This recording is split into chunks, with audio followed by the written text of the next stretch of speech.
I'm building a surveillance drone in Python with some JavaScript sprinkled in. Here's what I want to do. I want to build an intelligent drone which is controlled via Pixhawk 4. Essentially, it's just a fancy flight controller for the drone that I can program and attach sensors to. To talk to the drone, I will need to use a special protocol called Mavlink. This is basically just the way I can send instructions to the drone, that way it knows what to do. I also want to use a companion computer called a Raspberry Pi. Since the flight controller does not have a lot of processing power, if I want it to receive commands through the internet via cellular dongle, as well as stream real-time video footage from the drone, I'll need an extra computer that is able to handle these tasks. I want to send commands to the drone via a web client, but I don't want to connect directly to the drone. I want it to connect to a web server which is able to handle the graphical interface for the user. To do this, I'm going to set up a Django web server in Python on AWS. That web server can then use Mav SDK, which is a wrapper library over Mavlink, essentially making it easier for me to issue commands to the drone. Then to tie it all off, I want to serve the front end using the React library so there's a nice interface to work with. This is my idea of how it will all work together. We will use Mavlink as our communication medium. Because writing commands directly with the Mavlink protocol is hard, I want to make it a little easier on myself.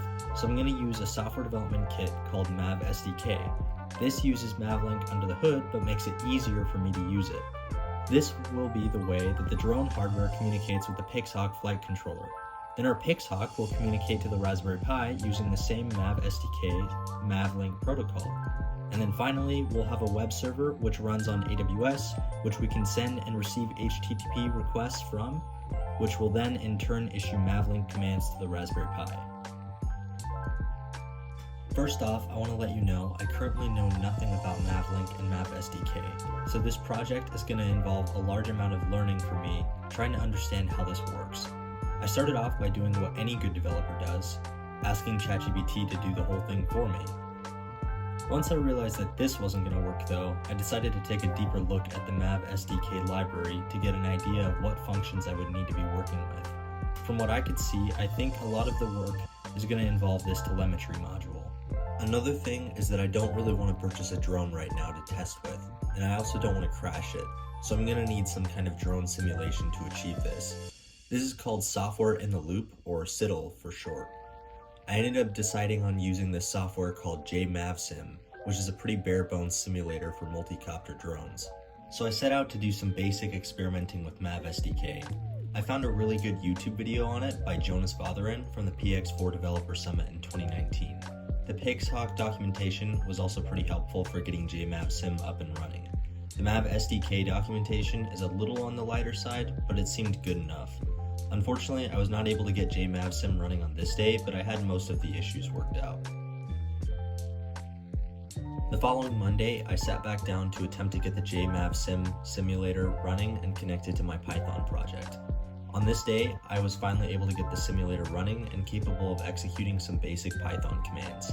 I downloaded some of the sample code from the Mav SDK repository in GitHub and made the drone take off as well as feed back some telemetry data. Here's a closer look of me running a program that tells the drone to go to specified GPS coordinates, circle the area, and then come back to the home position and land.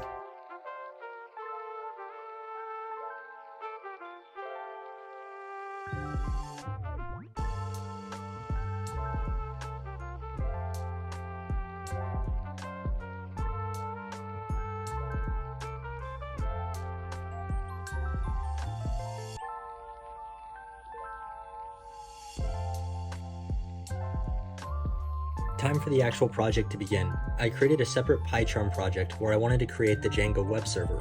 I went ahead and installed that, as well as set up a basic Django project with Mav SDK. I also had to set up the JMavSim software again, but since I had done it already in the other project, this went by a lot smoother. By the end of this session, I was able to issue HTTP requests to Django and have the Django web server tell JMavSim to take off and land.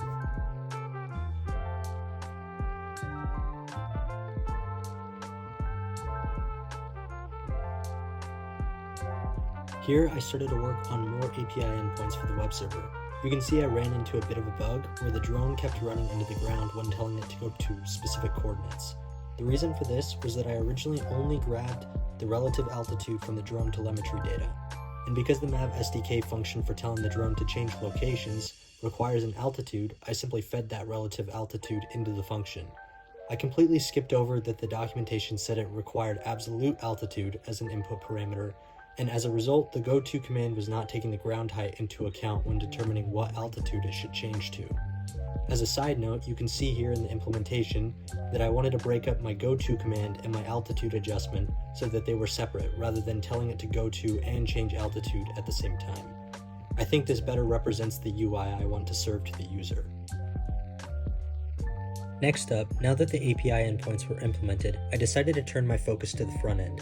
I figured that using the Google Maps API with a map marker representing the drone would be a good approach, especially since I can use satellite imagery for the map so that the UI shows a bird's eye view of the drone. I ran into quite a few issues with this and had to do a little refresh on React since I was working exclusively on C#.NET APIs all summer. Once I finished up the simple interface that was able to manipulate the Google Map, I added some buttons that I could hook up to the API endpoints on the Django web server. So what does the drone project look like currently? Well, I got a little busy and I wasn't able to work on it for a while. However, in the last week I was able to hook up the front end to the back end. We can tell the drone to take off or land using the buttons on the web page.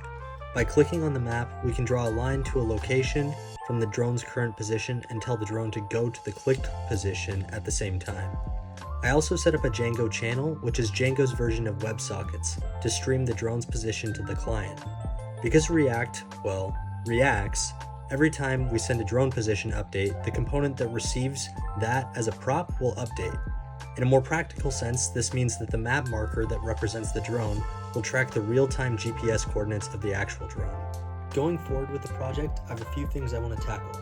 First off, I believe there's a synchronization issue with the GPS drone position updates and the commands being issued to the drone. As it stands currently, it can take anywhere from a few seconds to never to get the drone to execute the commands being sent to it. This tendency to lag on executing commands seems inversely proportional to the delay I set to get GPS coordinates from the drone and send them to the client. My idea to fix this is to set up a system that preempts the GPS positional updates in favor of executing the command first before resuming GPS feed. After getting that fixed, I want to update the UI with a nice component library. A friend of mine uses Ant Design at his workplace, and I like the clean styling it provides, so I probably will attempt to use that.